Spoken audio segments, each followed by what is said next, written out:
Morning, hope everybody's doing good. Tactical update.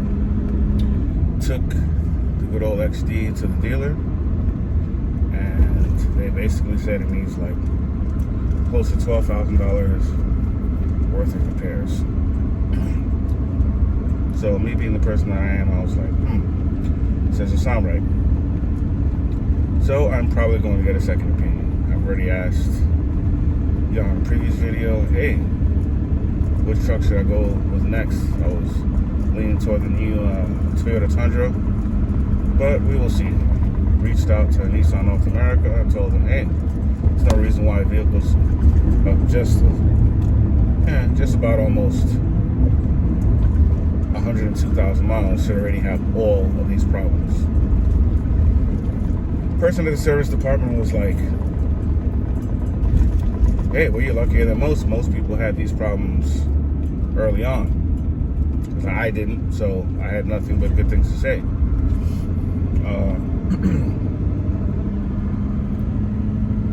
So if you're buying a truck, especially one of this caliber, for $50,000, problems like this that amount to another $12,000 worth of repairs, to me, is unacceptable. So reached out to Nissan North America and asked them, and they asked me how many other Nissan vehicles I've owned. I said, well, told them.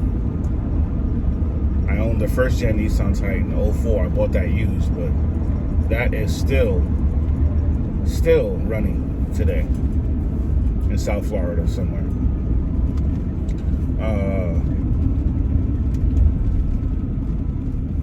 Wife owned the Nissan Versa.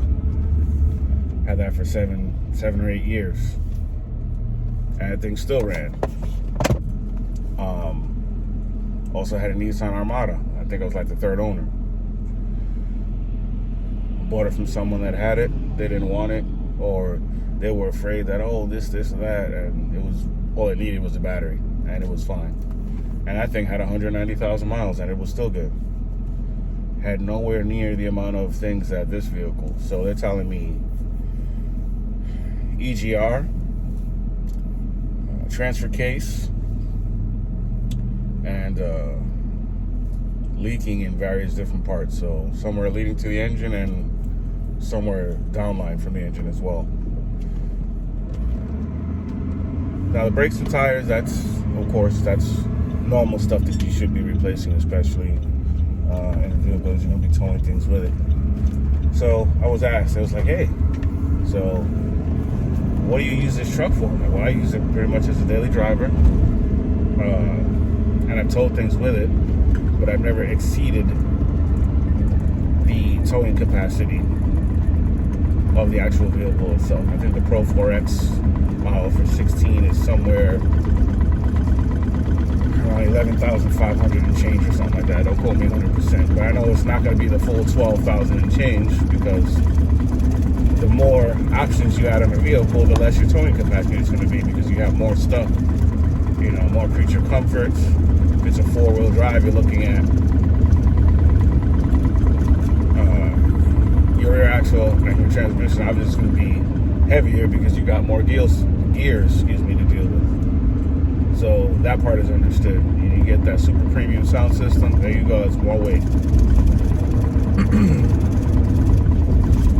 12,000. We're going to showcase, and I'll show you guys a little later on, what are all the things Nissan was recommending that the vehicle gets done. And I say quote unquote is because I don't believe all that stuff is actually necessary. That's just, hey, you should just replace this to replace it.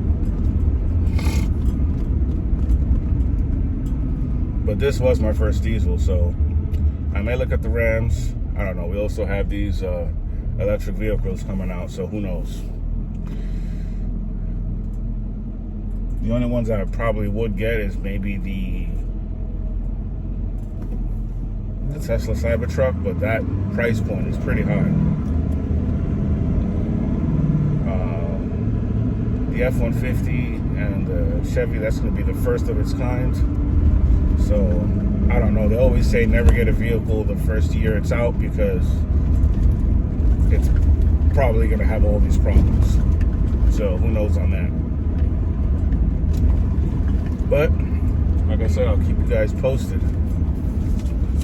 I have here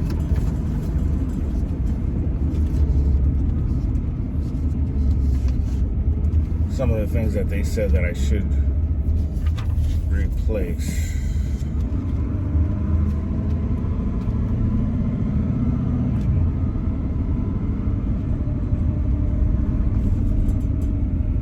Of course, I have the diagnostics for the transfer case. They recommend replacing transfer case to repair. Well, I guess the EGR is leaking cooler internally. Of course, they did the actual oil filter oil changes. They replaced both the diesel fuel filters. All right, found engine oil cooler leaking. Rear main starting to leak. This is just what I got though. I've got the report. I'll pull that up later on when I have a chance and I'll show it to you guys. But we'll see. These dealers will say whatever to get extra money. I guess the service department is another way that they gain a lot of money. But to me, I think it's unethical to try to sell somebody a service that they don't need. So if the person has changed their oil regularly, as I have, I've only gone over maybe a couple of 100 miles being deployed and being gone constantly and stuff like that. So it's not like tire rotations have been normal. So they told me in order for the shaking in the front end to stop, to just replace the tires. Possibly. We'll see. But I'll let you guys know what's going on. Thanks.